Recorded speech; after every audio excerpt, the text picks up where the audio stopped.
네, 장관님 수고 많으십니다. 지난 9월 1일 국회 국방위들과 일군 상군 지역 부사관들과 비공개 간담회를 가진 적이 있습니다. 그 자리에서 부사관들이 애로사항, 건의사항을 청취해보니 뭐 한두 가지가 아니기 때문에 다 말씀드릴 수는 없지만 정말 충격적인 일도 많습니다. 부사관으로 꽤 오래 근무하고 몇십 년 근무해도 쉽게 말해서 사무실 인사이동을 하는데 책상도 없고 자기 컴퓨터 한 대도 안 준다. 그 다음에 숙소도 없다. 이제 막 온 소위는 인관된 초급장교 하면 책상 컴퓨터 준비 다 해주고 장관님께서 이런 얘기를 들으실 때 어떻게 생각하고 넘어가시는지는 모르지만 이건 인간의 차별, 인권의 문제, 이건 정말 상대적인 박탈감이 아닌가 생각합니다. 부사관 국방 의무를 하기 위해서 들어갔는데 물론 직업군인이 될 수도 있는 거죠. 장기를 신청하면. 그런데 계급사회라는 것 때문에 인권 유린되는 이런 상황을 그냥 두고만 볼 수는 없지 않습니까? 부사관은 군 조직의 혈이다면서 지켜세우긴 열심히 지켜세우는데 실제 야전부대 부사관들이 자긍심은 지금 땅바닥에 떨어져 있고 오죽하면 전번에 인터넷으로 온 것도 보여드렸지만 우리가 근무하는 군인이냐 전혀 우리는 아르바이트생이다 하는 것도 보여드린 적이 있습니다. 이렇게 되기까지의 이유가 뭔지 부대 운영에 관한 의사결정권은 전혀 없고 부사관 능력 개발에 대한 투자도 전혀 없고 병사들 교육 훈련 지도할 시간에 온갖 사역에다가 그 사역 동원되는 게 얘기를 하는 거 보니까 총소서부터 없는 게 없더라고요. 장교들은 막대하고 부대에 밥솥도 없는데 자기들이 월급으로 밥솥까지 산다 이겁니다.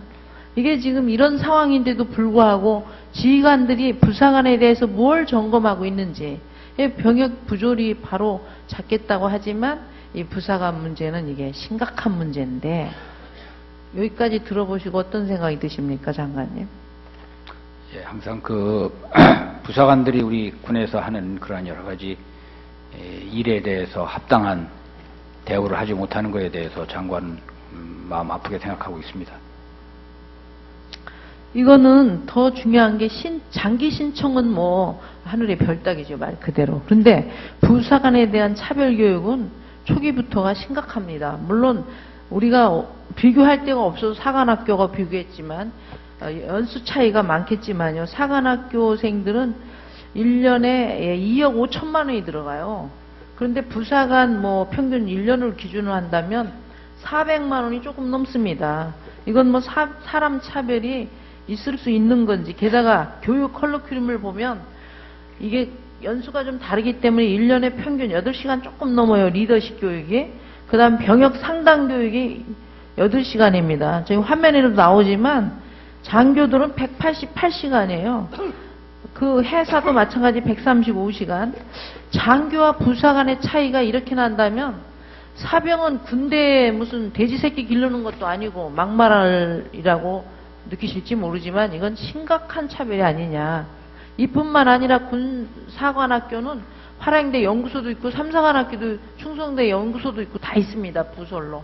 근데 우리 부사관학교는 그런 연구소는커녕 아무것도 없어요. 물론 교육사와 육군본부가 관련해서 업무를 분담해서 한다지만 이런 연구소조차 없이 훈련 시스템조차 없이 훈련을 시키니까 이번에 공수 같은 초등학생도 이해 못하는 사건들이 생기는 거 아닙니까? 거기다 지휘관은 관심이 없으니까 이런 문제가 생기는 겁니다. 국방부가 병역문화 개선을 한다고 지금 야심차게 출발들을 많이 하지만 그거 아이디어 만들어내서 부사관 사병들 더 힘들게 하는 거 아닌가 저는 걱정도 태산이고요.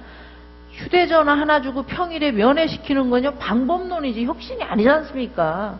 어떻게 그런 게 혁신이라고 생각합니까? 군문화 개선에 더불어서 부사관 조직에 대한 처우 개선이나 그야말로 병사, 부사관, 장교 이어지는 이 건강한 지휘체가 확립이 안 된다면 이게 근본적인 개선이 될 거라고 생각하십니까, 장관님? 예, 손 의원님 너무 잘 아시겠습니다만은 장교, 부사관 또 병 각자의 역할이 있고 그 역할을 할 수 있도록 하기 위한 여러 가지 교육 과정이 있습니다. 그 과정에 대한 차이가 있을 뿐이지 그것이 다른 이유에서 차별을 한다든지 하는 것은 있을 수 없고 또 있어서도 안 된다고 생각을 합니다. 다만 부사관들은 그 양성 과정에서 짧은 시간에 하다 보니까 저런 시간이라든지 이런 것들이 제한될 뿐인데 해공군도 마찬가지겠습니다만 육군에서 한 10수년 전부터 이 부사관에 대한 중요성 이런 것들을 감안해서 지금 부사관 학교도 만들고 교육과정도 양성하고 여러 가지 신경을 쓰고 있는데 앞으로 더 관심 갖고 기간이 짧다고 하셨는데요. 1년에 10시간이라고 쳐도 4년에 봐야 40시간뿐이 안 됩니다. 그러니까 이건 근본적으로 이런 문제 해결하지 않는 이상 이건 인권 유린이고 이건 인간 차별인데 이런 나라가 대한민국에 있습니까? IT 1위가 가는 나라인데 그리고 군에 들어가서 계급사이기 때문에 순종하고 사는 겁니다. 밖에 나오면 다 똑같은 사람들이에요. 이런 식으로 한다는 것은 이거는 이제는 좀 군이 혁신하면 이런 혁신을 해야 되지 않을까 생각합니다. 검토 좀 부탁드립니다. 네네. 그런 차원에서의 혁신을 저희들이 고민하고 있고 특히 초급 간부 부사관들에 대한 획득 또 양성 교육, 활용, 재교육 이런 면에서 지금 육군 교육사에서 중점적으로 연구를 하고 있습니다. 예, 손인준 의원님 수고하셨습니다. 부사관들의 권익 향상을 위해서 정말 남다른 열정을 가지고 계신 데 대해서 존경의 말씀을 드립니다. 다음은 새정치민주연합의 백군기 위원님 질문하시겠습니다.